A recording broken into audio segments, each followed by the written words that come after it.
Hemos venido estudiando las 7 fiestas ordenadas por el Padre. En el programa anterior estudiamos la tercera fiesta, primeros frutos o Yom HaBikurim, que es el día de resurrección. Y hoy tenemos la oportunidad de estudiar la cuarta fiesta, que es Shavuot o Pentecostés. Una hermosa fiesta que no te puedes perder. Bienvenidos y comenzamos.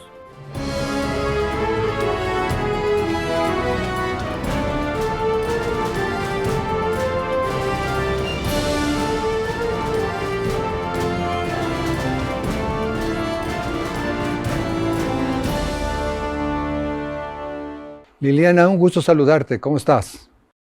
Bueno, muy contenta de compartir toda esta información sobre las fiestas del Eterno con ustedes. Un saludo para todos. Bien, Liliana, estamos listos para aprender sobre esta cuarta fiesta, Shavuot o Pentecostés. ¿En qué consiste esta fiesta? Bueno, esta entonces es la cuarta fiesta ordenada por el Eterno para ser cumplida por Yeshua, como hemos venido estudiando en los programas anteriores.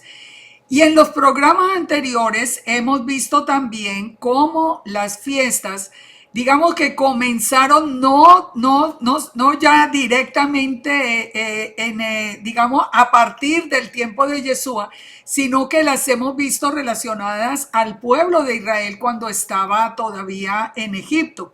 Fíjense que recuerden que cuando estudiamos la fiesta de Pesach, vimos que en Éxodo 12 el Eterno ordena al pueblo antes de salir de Egipto sacrificar el cordero el día 14 así como se cumplió con la muerte de Yeshua, y colocar la sangre sobre el dintel de la puerta para ellos ser protegidos y ser llevados a la tierra prometida.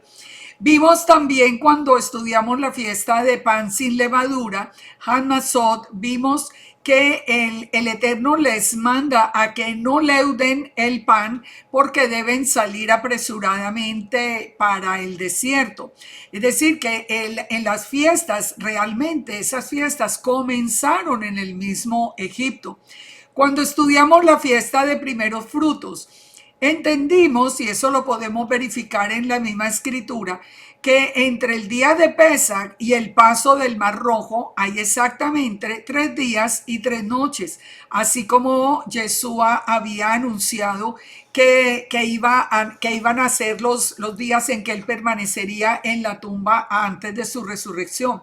Por lo tanto, podemos ubicar esta fiesta de primeros frutos en el paso del Mar Rojo. Es equivalente en tiempos, en fechas y en el mensaje mismo, porque al pueblo cruzar el Mar Rojo fue libre de la esclavitud de Faraón, como nosotros con la resurrección fuimos libres del pecado, libres de esa esclavitud a la que nos tenía sometido Satanás y el pecado. Ahora, fíjense, es muy interesante cuando se está leyendo el libro del Éxodo, entender que cuando el pueblo pasa el Mar Rojo y empiezan su camino hacia la tierra prometida, hacia la tierra prometida, ellos van a llegar al Sinaí exactamente 50 días después del día de primeros frutos. ¿Esto a qué nos lleva? A que la fiesta de Pentecostés o Shavuot es ordenada 50 días después del día de primeros frutos. Ahora, todavía no estaba ordenada la fiesta en el momento en que pasan el Mar Rojo y salen por el desierto. Pero muchos eventos tienen que ver con Yeshua y nos traen directamente y de una manera milagrosa hasta el Sinaí en 50 días. Pues vamos a mirarlo para que entendamos esto que les estoy diciendo. En Éxodo 19 nos dice la palabra: en el mes tercero de la salida de los hijos de Israel de la tierra de Egipto, en el mismo día llegaron al desierto del Sinaí. Es decir, que nos dice la palabra que en el mes tercero, en el primer día del mes, ellos llegaron hasta el desierto del Sinaí. Por eso es que podemos contar los días siguiendo las fechas hebreas desde el día del cruce del Mar Rojo. Pero fíjense que en el camino entre el cruce del Mar Rojo y la llegada al Sinaí, hay un evento que nosotros no lo podemos descuidar porque es un anticipo profético muy importante para nosotros. Ellos empiezan el camino por el desierto y encuentran las aguas de Mara, unas aguas que eran amargas y no las podían tomar. Ahora, ¿cómo se podía alimentar? El pueblo necesitaba agua. ¿Qué podían hacer? La instrucción que le da el Eterno a Moisés es que ponga un madero sobre las aguas amargas y las aguas serán endulzadas. O sea, ahí nosotros los que creemos en Yeshua podemos ver claramente la referencia. ¿Quién es el que quita la amargura? ¿Qué necesitaba este pueblo? Ya era libre de Faraón, pero necesitaba quitarse toda esa amargura que traían de la esclavitud, de todo. ¿Quién la quita? El madero que está en medio de las aguas. Nosotros sabemos que ese madero representa a Yeshua. Ahora, dice, volviendo a Éxodo 19, ese viaje que da el pueblo durante esos 50 días, dice que ellos habían salido de Refidim y llegaron al desierto de Sinaí, acamparon y el Eterno subió. Yahweh lo llamó desde el monte diciendo: así dirás a la casa de Jacob y anunciarás a los hijos de Israel: vosotros visteis lo que hice con los egipcios, cómo os tomé sobre alas de águila y os he traído a mí. Yo les hablé de un milagro. ¿El milagro cuál es? El milagro es que, recuerden, venía el pueblo entero, venían ancianos, venían niños, venían a pie, traían los ganados. Es decir, era imposible que en 50 días llegaran desde el Mar Rojo hasta el Sinaí. Pero aquí hay una frase que es muy interesante de analizar, porque el Eterno dice que Él los trajo en alas de águila, es decir, mucho más, de una manera sobrenatural, mucho más rápido de lo que ellos hubieran podido llegar. ¿Por qué hago referencia a esto? Hago referencia porque si ustedes leen Apocalipsis, también el Padre nos va a llevar en alas de águila hacia ese lugar donde nos va a proteger. O sea, fíjense, vamos encontrando conexiones que son muy importantes para nosotros. Ahora, si seguimos leyendo, miren lo que vamos a encontrar para que veamos la conexión entre nosotros y ese pueblo que salió de Egipto. Sigue diciendo el verso 5.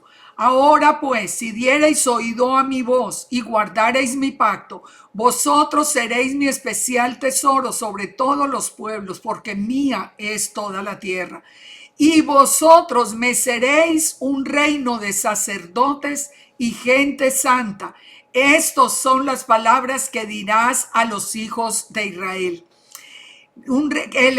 Estas palabras fueron dadas antes del evento que constituye la primera celebración de Shavuot, porque realmente el primer Shavuot, el primer Pentecostés fue en el Sinaí. Ahora, nosotros podemos decir que nosotros tenemos la conexión con los que estaban en el Sinaí. Recuerden estas palabras que acabamos de leer. Vosotros me seréis un reino de sacerdotes y gente santa. Y esas palabras son ¿para quién? Para los hijos de Israel. Ahora, hagamos la conexión con Primera de Pedro 2:6. Ya Pedro le está hablando a los discípulos de Yeshua, le está hablando a todos los que creyeron en Yeshua en este tiempo. Y les dice Pedro: por lo cual contiene la escritura: he aquí, yo pongo en Sión la piedra principal del ángulo, escogida y preciosa. El que creyese en él no será avergonzado. Nos está hablando de Sión, nos está hablando de Israel, nos está hablando de la piedra angular que al tiempo es Yeshua. Dice: para vosotros los que creéis él es precioso, pero para los que no creen, la piedra que los edificadores desecharon ha venido a ser la cabeza del ángulo. O sea, nos está hablando de Yeshua.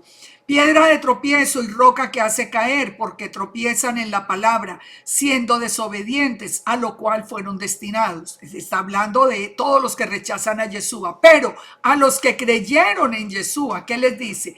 Mas vosotros sois linaje escogido, real sacerdocio, nación santa, pueblo adquirido por Dios, para que anunciéis las virtudes de aquel que os llamó de las tinieblas a su luz admirable.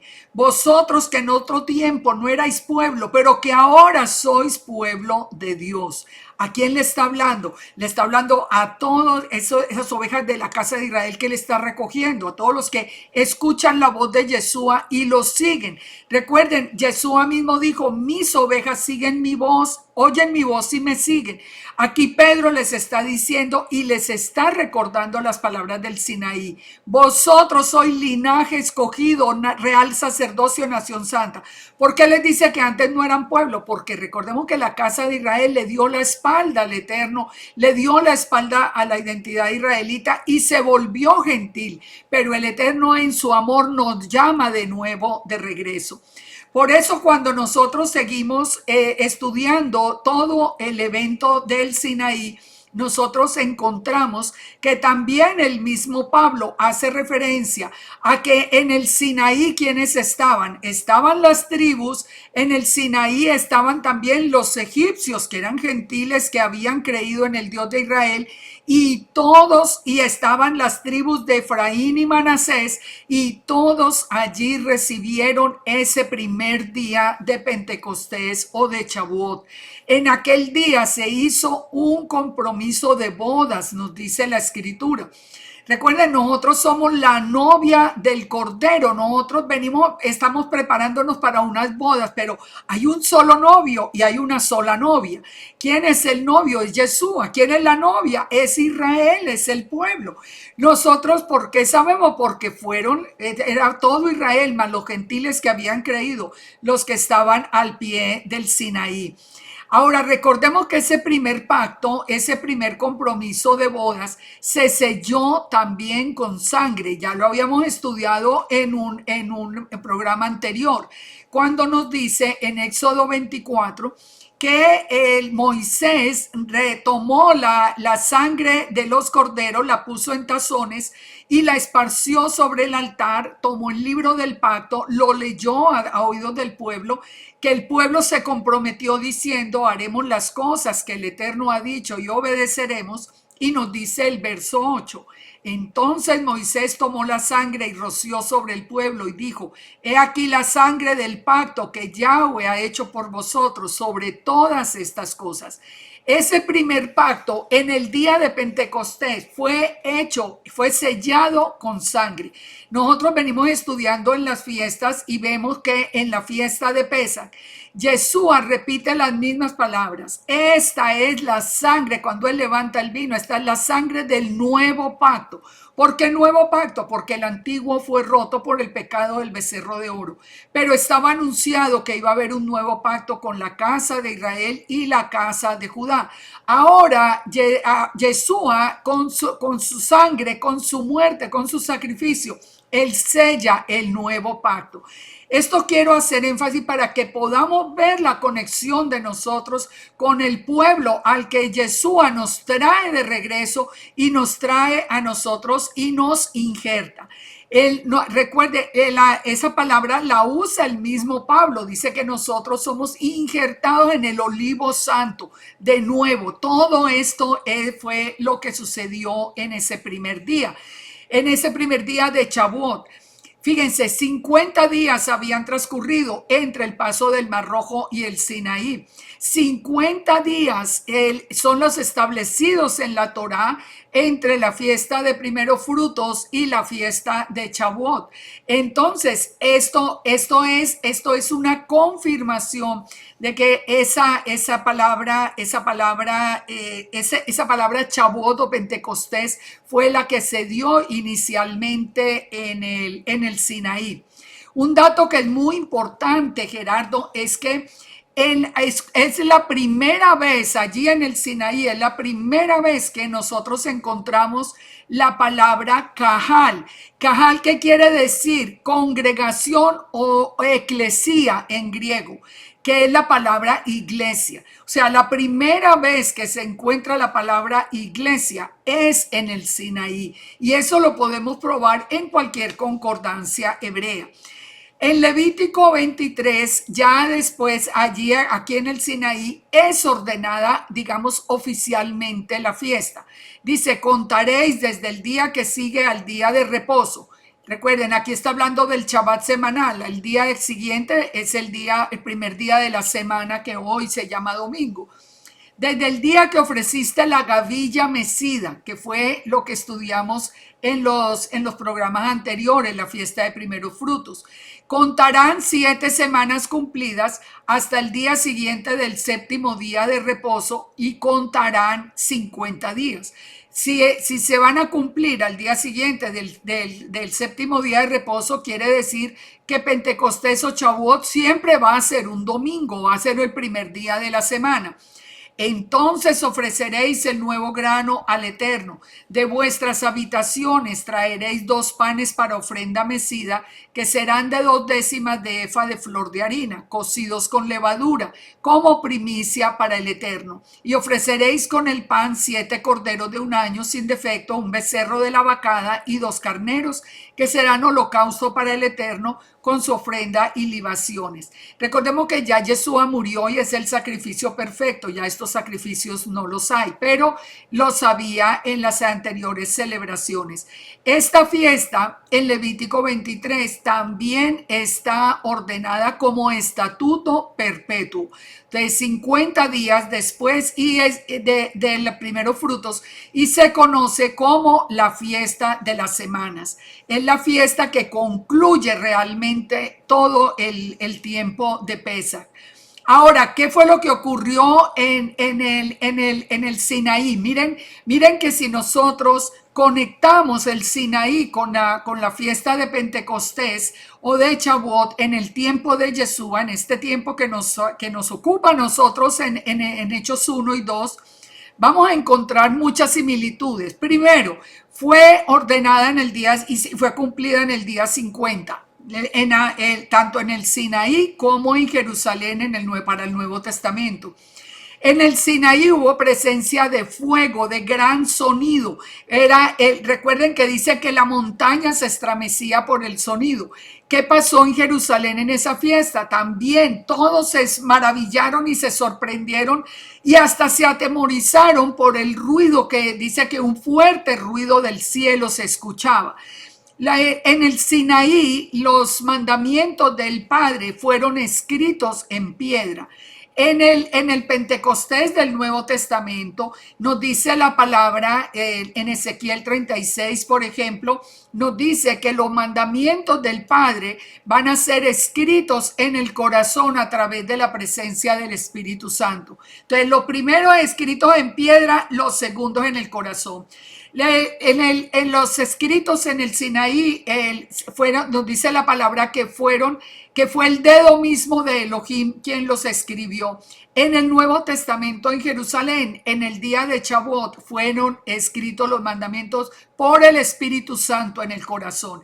Y un dato que se vuelve realmente muy interesante. En el Pentecostés del Sinaí murieron 3,000 personas como causa de la desobediencia que vino a continuación. Y en el Pentecostés del Nuevo Testamento, 3,000 personas vivieron para siempre. 3,000 personas recibieron el mensaje y eso significa que fueron salvos. En el Sinaí se dio la letra de la Torá y en Jerusalén, en este Shavuot, se escribió la Torá en el corazón, se nos dio el espíritu de la Torá. Así que uno ocurrió en el monte Sinaí y el otro ocurrió en el monte de Sión. Es una conexión hermosa que nosotros ahora estamos aprendiendo. Bien. Liliana, ¿cómo se cumplió esta fiesta inicialmente? Hasta el tiempo de Yeshua, lo que hacía el pueblo era que el día de Pentecostés o el día de Shavuot, ellos se presentaban en el templo y ellos traían frutos y ofrendas de granos para el Eterno. Ya sabemos que habían sacrificios de animales también allí que los hacían los sacerdotes.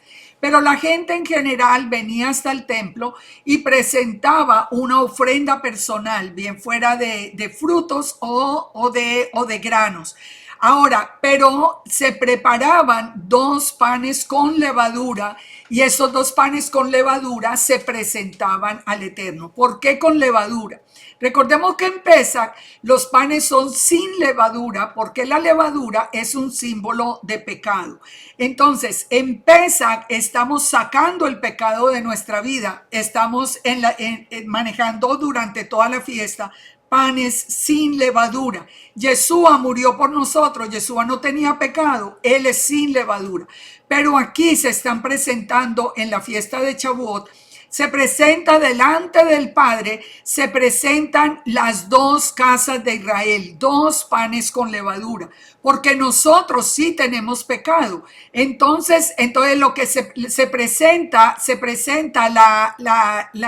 los 2 panes con levadura delante del Eterno. Así que esa era la celebración inicial. Bien.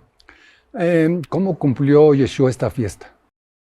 Esta fiesta, él había anunciado como la promesa de la venida del Consolador, del Espíritu Santo o del Ruach HaKodesh, como se dice en hebreo, como se llama en hebreo. Fíjense, primero que todo, en Juan 14 nos había dicho, si me amáis, guardad mis mandamientos y yo rogaré al Padre y él os dará otro consolador para que esté con vosotros, os dará el Espíritu de verdad, un espíritu que el mundo no puede recibir porque no lo ve ni le conoce, pero vosotros le conocéis porque mora con vosotros y estará con vosotros. Entonces les dice, todavía un poco y el mundo no me verá más, pero vosotros me veréis porque yo vivo. Es decir, él se iba, pero él iba a enviar, y eso lo dejó Yeshua muy claro, que él se iba y él iba a enviar el Espíritu Santo, el Espíritu de verdad. En el verso 20 nos dice, vosotros conoceréis que yo estoy en el Padre y vosotros en mí. El que tiene mis mandamientos y los guarda es el que me ama. El que me ama será amado por mi Padre y yo le amaré y me manifestaré a él. ¿De qué está hablando? De los mandamientos, de la obediencia al Eterno. Ahora, en los Hechos, ya en el libro de Hechos, Yeshua les dice que ellos tienen que estar en Jerusalén porque ellos allí van a recibir poder cuando haya venido sobre vosotros, les dice a los discípulos, el Espíritu Santo, y me seréis testigos en Jerusalén, en Judea, en Samaria y hasta lo último de la tierra. Así que desde Hechos 1:5, Yeshua les había advertido que ellos esperaran en Jerusalén la fiesta que se venía celebrando desde el Sinaí, porque allí iban a ser investidos de lo alto. Y fíjense y recordemos del programa pasado que cuando la misma noche de resurrección, Yeshua sopló sobre los discípulos y les dijo, recibid el Espíritu Santo. Cuando les dijo a los que remitieren los pecados les serán remitidos, pero recuerden que al final les recuerda la promesa. He aquí que yo enviaré la promesa de mi Padre sobre vosotros. Quedaos en Jerusalén hasta que seáis investidos de poder de lo alto. Yo creo que en el próximo programa, que vamos a seguir todavía hablando de Shavuot, vamos a explicar más lo que ocurrió, pero este es el cumplimiento de Yeshua, el recordarles a los discípulos que van a recibir el poder de lo alto. Liliana, ¿ellos recibieron el Espíritu Santo cuando sopló sobre ellos antes del día de Pentecostés? Es que el Espíritu Santo tiene 2 toques y nosotros mismos estamos recibiendo esos 2 toques. Esa pregunta es muy buena, Gerardo. Cuando él sopló, les dijo, reciban el Espíritu Santo y les dio el poder, dice para remitir, digamos, los pecados. ¿Qué quiere decir? Para que ellos también abran esa puerta para el regreso de todo Israel de nuevo a salvación. Pero fíjese, ese fue como un primer toque. Ahora, ya la investidura del Espíritu Santo vino en el día de Pentecostés. Es como nosotros lo conocemos también a través de Pablo, como que fueron bautizados en el poder del Rúa. Nosotros también recibimos, cuando recibimos a Yeshua, recibimos ese primer soplo, ese primer toque del Espíritu Santo y empezamos a hablarle a todos de nuestra fe, de Yeshua, a hablarle a las familias, a todos los que estaban alrededor. Pero ahora, al final de los tiempos, nosotros recibimos ese segundo toque, ese segundo soplo que saca los huesos muertos a la vida. Recordemos Ezequiel 37. Y que quiere decir que nos trae de nuevo a la obediencia a la Torá, que es lo que está sucediendo hoy, que estamos entendiendo que nosotros debemos obedecer esos mandamientos, que somos parte de Israel, conocemos nuestra identidad, conocemos los mandamientos, sabemos que hoy le estamos entregando la vida al Todopoderoso. Ese segundo toque es el que está dando el Eterno en este momento. Son dos toques a los que solo necesitamos pedir de corazón esa segunda investidura de poder, esa revelación, ese quitar ese velo de nuestro entendimiento y conocer las Escrituras. Excelente, muchas gracias. Se terminó el tiempo, Liliana. Shalom, shalom. Shalom para todos. Nos veremos en el próximo programa con la ayuda del Eterno. Un abrazo. Hemos estudiado en qué consiste la cuarta fiesta y en nuestro próximo programa los invitamos a estudiar el significado de los eventos de este día que describe Hechos 1 y 2. Como lo dicen los versos 4 y 5 del primer capítulo, y estando juntos, les mandó que no se fueran de Jerusalén, sino que esperasen la promesa del Padre, la cual les dijo, oíste de mí, porque Juan ciertamente bautizó con agua, mas vosotros seréis bautizados con el Espíritu Santo dentro de no muchos días. Shalom.